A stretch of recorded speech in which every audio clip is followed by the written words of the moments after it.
সর্বপ্রথম জান্নাতীদেরকে কি খাওয়ানো হবে জানেন? মাছের ভুনা কলিজা। মাছের ভুনা কলিজা পেয়ে জান্নাতীরা কোপায় ফেলবে, খাইতে খাইতে শেষ। ফেরেশতারা বলবে এত খাইয়েন না, সামনে আরো আছে। বড় বড় পার্টি হবে, খাওয়া দাওয়া শুরু হবে।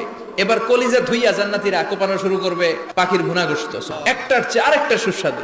জান্নাতীরা জান্নাতে যখন ফলমূল খাবে, ফলমূলগুলো যখন তাদের কমন পড়ে যাবে, তারা বলবে আল্লাহ এই কমন ফল দিলেন কেন?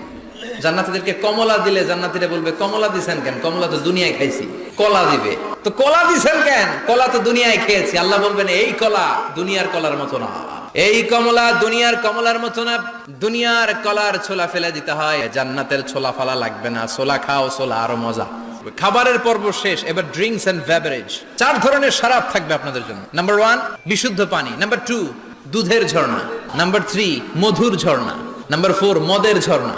প্রাণ ভরে জান্নাতীরা এই মদ পান করবে। দুনিয়াতে মদ খাওয়া আমাদের